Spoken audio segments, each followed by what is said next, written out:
प्रभु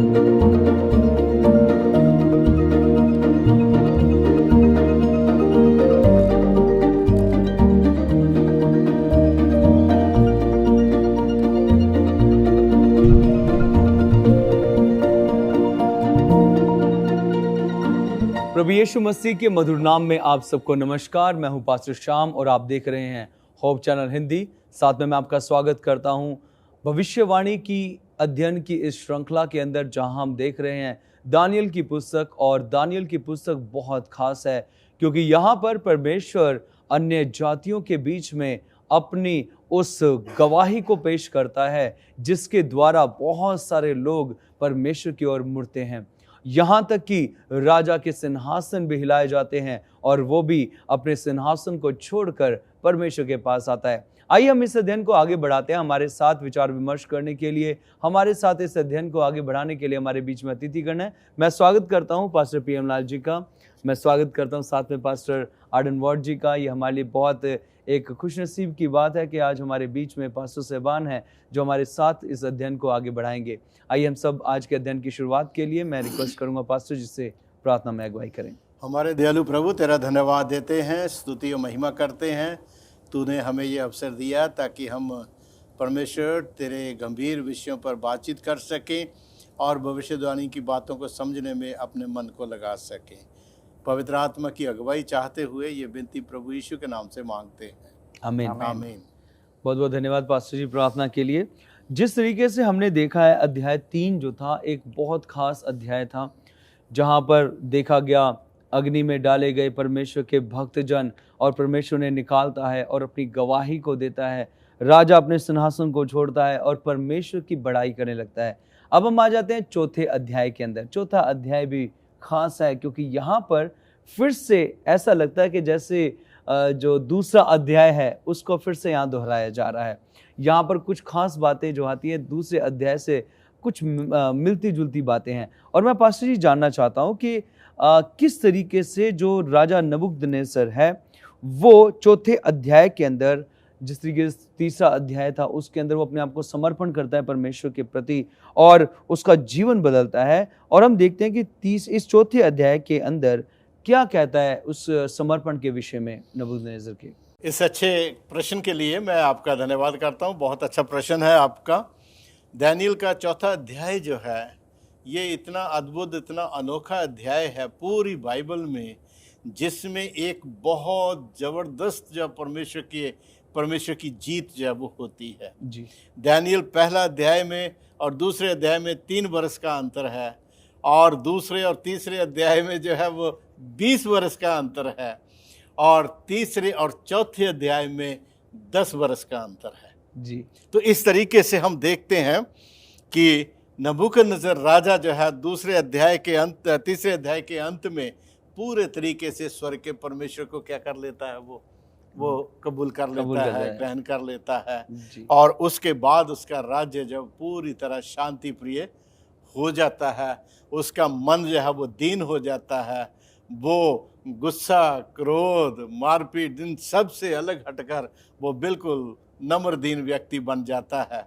और जब वो अपने राजमहल में 10 वर्ष के बाद, ये ग्रहण करने के बाद जब वो अपने राजमहल में होता है तो वो अपनी गवाही हमें देता है जी। यहाँ उसकी विटनेस है। वो लिखता है पहला अध्याय उसके पहले वचन में, कहता नबूकदनेस्सर राजा की ओर से देश देश और जाति जाति के लोगों और भिन्न भिन्न भाषा बोलने वाले जितने सारी पृथ्वी पर रहते हैं जी। तो ये जो उसका संदेश है, ये संदेश सिर्फ बाबुल के लोगों के लिए नहीं है, ये संदेश सिर्फ इस्राएलियों के लिए नहीं, पूरे विश्व के लिए उसका ये संदेश, उसकी गवाही पूरे विश्व के लिए है। वो कहता जाति जाति के लोगों, भिन्न भिन्न भाषा बोलने वाले और जितने सारी पृथ्वी के ऊपर रहते हैं जी, उन सबों को यह वचन मिला तुम्हारा कुशल क्षेम बढ़े। यानी उसमें लिखता है, कहता इंग्लिश की बुक में कहता peace be multiply unto you, आपकी शांति जो है वो दिन प्रतिदिन क्या होती चली जाए, बढ़ती चली जाए आपकी शांति, आपका कुशल क्षेम दिन प्रतिदिन बढ़ता चला जाए।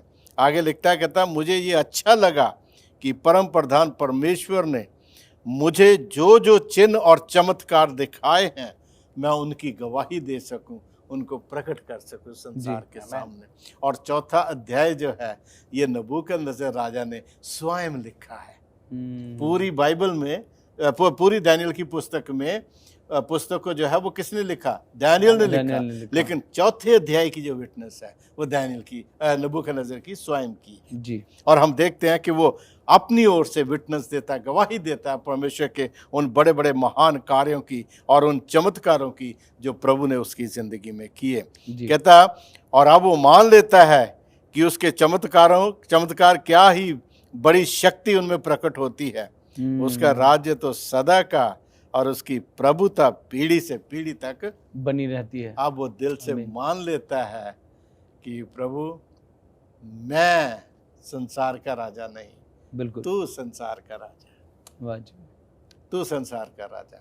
और दानियल को नबूकदनेस्सर राजा को जीतने में भाई साहब 35 ईयर्स लगे, 35 साल, 3 साल, 20 साल, 23 साल, 10 साल, ये 33 ईयर्स। और जब ये घटना घटती है उसमें 1 साल और ऐड हो जाता।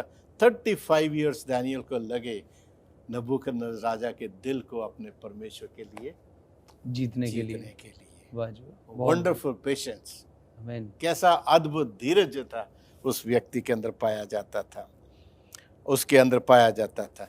और वो जान गया इस चीज को कि स्वर्ग का परमेश्वर जो आसमानों का प्रभु है जी, सच में वो ही महान है, दुनिया में कोई दूसरा नहीं है। और वो अपनी गवाही के द्वारा पूरे संसार को वो बता देना चाहता है कि यरूशलेम का परमेश्वर यहोवा, उसके बराबर कोई ईश्वर नहीं है। वही सच्चा और जीवता ईश्वर है, बाकी सब इंसान और पापी और गुनाहगार व्यक्ति हैं। तो मैं इतना आनंद आता है इस बात में सुनकर, जानकर कि इतना धीरज के साथ दानियल जो है वो नबूकदनेस्सर राजा के साथ चला। And he took 35 years to convert him. 35 साल उसको लगे, उसको क्या करने में, जीतने में परमेश्वर के लिए। वाह जी वाह, बहुत बढ़िया पास्टर जी, इस अच्छे विचारों के लिए। सच में ये हमें एक ताकत देने वाले वचन हैं, खासकर सेवकों के लिए, कि उन्हें अपना धीरज नहीं खोना चाहिए, उन्हें लगातार अपनी सेवा को जो है करते रहना चाहिए, विश्वास में बढ़ने के लिए कि जो बहन भाई जिनके बीच में सेवा कर रहे हैं वो विश्वास में बढ़ें। बहुत बहुत धन्यवाद इन विचारों के लिए। प्रिय दर्शकों, हमारा ये विचार, हमारा ये अध्ययन यूं ही चलता रहेगा। आप कहीं मत जाइए, मिलते हैं आपसे एक छोटे से ब्रेक के बाद।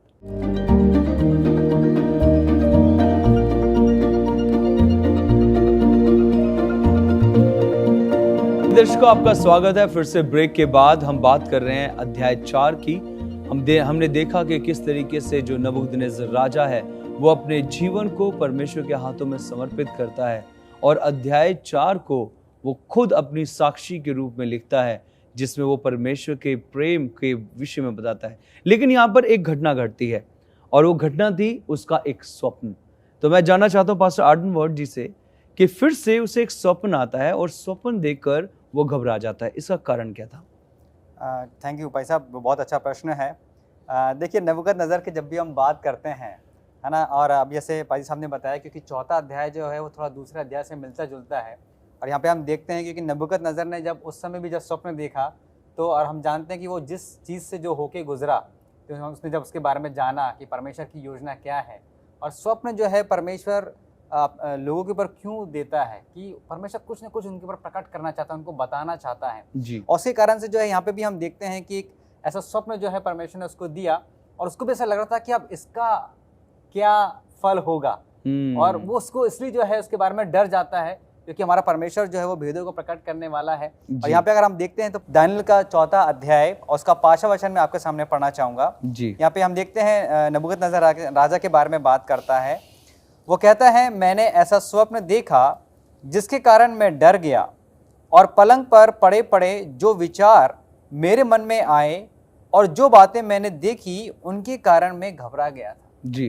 तो देखिए, यहाँ पे हम देखते हैं, वही मैंने बताया कि चौथा जो अध्याय है वो दूसरे अध्याय से रिलेट करता है, क्योंकि उस समय भी जब उसने जो सपना देखा था और जब उसने दानियल ने उसको पूरा स्वप्न और उसका अर्थ बताया था, तो हम देखते हैं तो वहाँ से वो थोड़ा सा भयभीत हो गया था कि अब ये जो स्वप्न मैंने देखा है इसका क्या मतलब है, इसका क्या फल होगा जी। और देखिए परमेश्वर जो है अद्भुत तरीके से काम करता है और जिसके कारण से जो है परमेश्वर बात करता है। लेकिन यहाँ पे हम देखते हैं कि इसके मन के विचार में फिर आने लगा कि अब मैं क्या करूं, है ना। और इसके बारे में भी जो है वो जानकारी प्राप्त करना चाह रहा था कि अब इस सपने का फल जो है उसका क्या अर्थ होगा, या ये कहीं मेरे बारे में तो नहीं है, या फिर से वापस कोई चीज मेरे साथ तो नहीं घटने वाली है। तो उसी में जो हम देखते हैं कि यहाँ पे हम देखते हैं परमेश्वर की एक योजना थी और परमेश्वर अपना मर्म जो है ऐसे लोगों के ऊपर प्रकट करता है। जी बिल्कुल।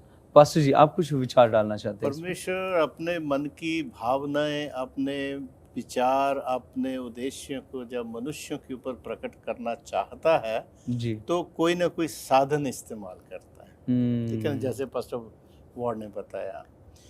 दूसरे अध्याय में भी प्रभु ने एक साधन इस्तेमाल किया स्वप्न के द्वारा, क्योंकि अन्य जाति लोग जो है वो ज्यादातर स्वप्नों में क्या करते थे, विश्वास करते थे। बिल्कुल, ठीक है ना।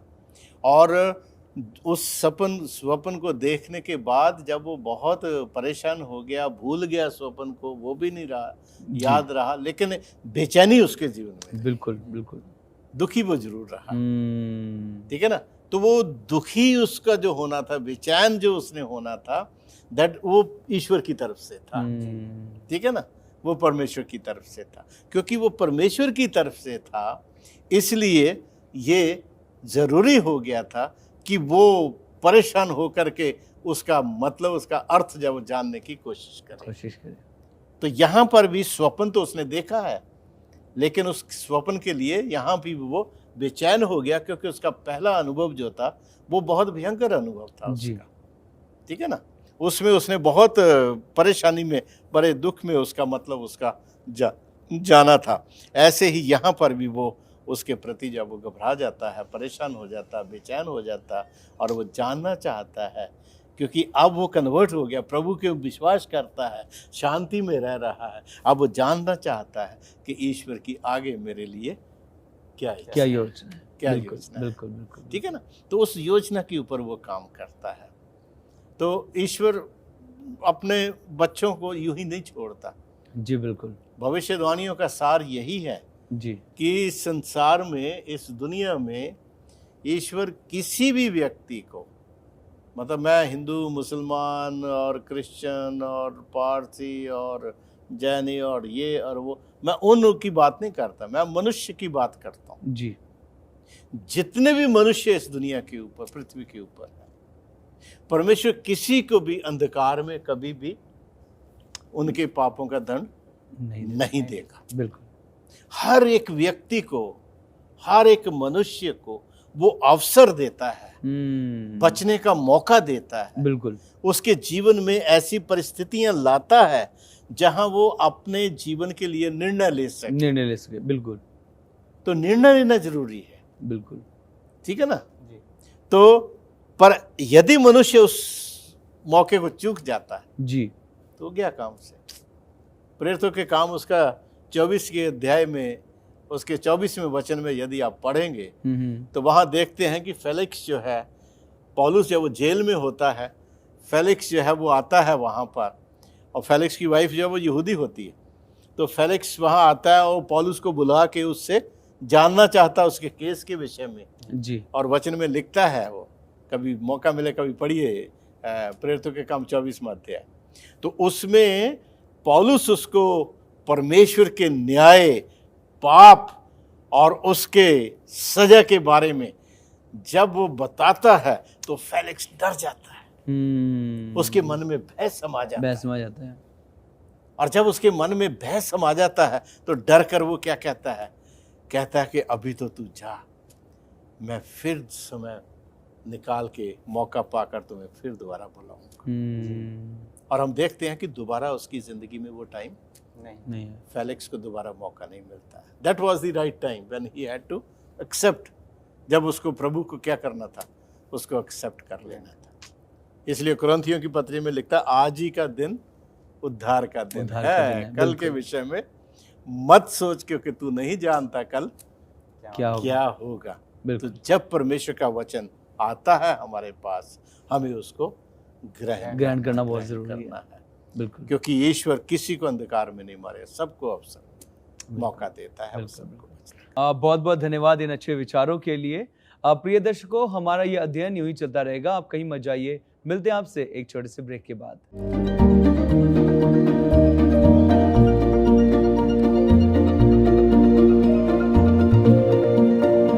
प्रिय दर्शकों, आपका स्वागत है फिर से ब्रेक के बाद। हम चर्चा कर रहे हैं बहुत ही प्यारी किताब दानियल की पुस्तक में से, और हम देख रहे हैं चौथे अध्याय के अंदर एक स्वप्न के विषय में जो राजा नबूकदनेस्सर को फिर से आता है। आइए हम जानते हैं कि अपने अतिथि गणों से पास्टर पीएम लाल जी के साथ कि किस तरीके से इस स्वप्न के जो वो देखता है, इसको जानने के लिए वो क्या करता है। थैंक यू, बहुत अच्छा विचार है ये, और जानना भी चाहिए हमको, क्योंकि ये स्वप्न जो है बहुत ही महत्वपूर्ण है जी। और मैं पढ़ना चाहूँगा दानियल चौथा अध्याय उसका 6वां वचन। तब मैंने आज्ञा दी कि बेबीलोन के सब पंडित मेरे स्वप्न का फल मुझे बताने के लिए मेरे सन्मुख हाजिर किए जाएं। जी जब ज्योतिषी, तंत्री, कसदी और होनहार बताने वाले भीतर आए जी और मैंने उनको अपना स्वप्न बताया, जी परंतु वे उसका फल ना बता सके। जी अंत में दानियल मेरे सन्मुख आया, जिसका नाम मेरे देवता के नाम के कारण बेल्तशस्सर रखा गया था, जी और जिसमें पवित्र ईश्वरों की आत्मा रहती है। और मैंने उसको अपना स्वप्न ये कहकर बता दिया, हे बेल्तशस्सर, तू तो सब ज्योतिषियों का प्रधान है, और मैं जानता हूँ कि तुझ में पवित्र ईश्वरों की आत्मा रहती है, जी और तू किसी भेद के कारण नहीं घबराता। जी इसलिए जो स्वप्न मैंने देखा है उसे फल समेत मुझे बताकर समझा दे।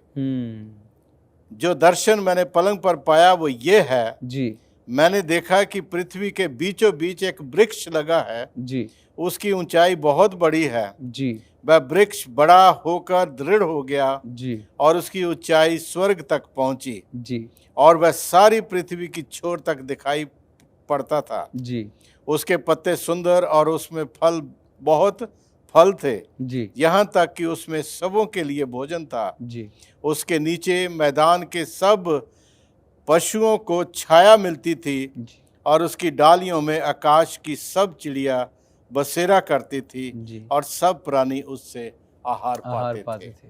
तो यहाँ पर हम देखते हैं कि नबूकदनेस्सर राजा एक स्वप्न देखता है, और उस स्वप्न के विषय में वो पूरा विश्लेषण उसका हमको देता है, जी और उस विश्लेषण में वो बताता है कि वो एक बहुत बड़ा पेड़ यहाँ तक स्वर्ग तक पहुंचा हुआ, स्वर्ग तक पहुंचा हुआ।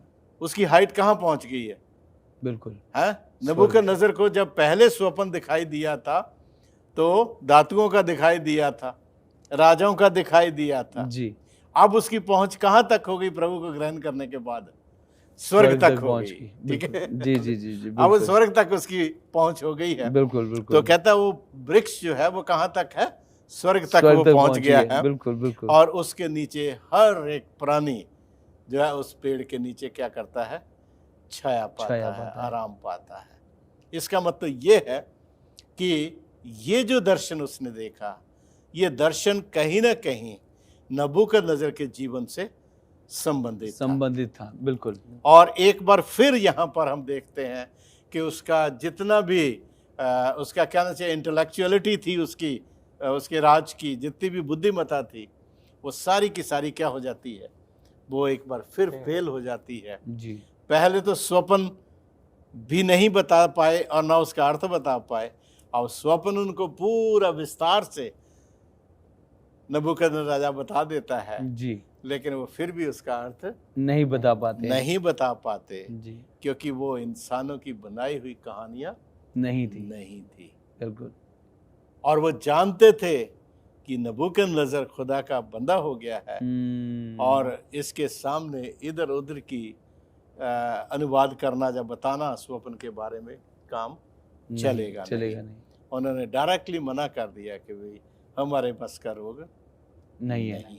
तो एक बार फिर यहाँ पर नबूकदनेस्सर अपने राज्य की जो जितनी भी विजडम थी, उसको वो इस्तेमाल करने की कोशिश करता है, जी। पर वो फिर भी काम नहीं होता। नहीं करती है। बिल्कुल। इसलिए वो क्या करता है फिर बाइबल में से लिखता है अंत में अंत में दानियल को पेश किया जाता है उनके सामने। अंत में फिर दानियल जो है वो फर्स्ट वर्ड अंत में दानियल फिर उसके सामने आता है। बिल्कुल बिल्कुल। तो जब दानियल अंत में आता है हम्म, तो आप ये देखिए कि नबूकदनेस्सर राजा दानियल को किस तरीके से जो है वो उसका वर्णन करता है वर्णन उसका करता है।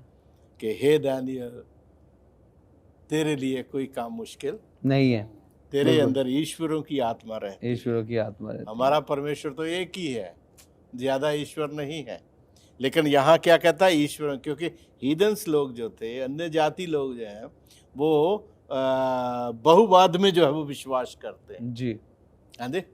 बिल्कुल।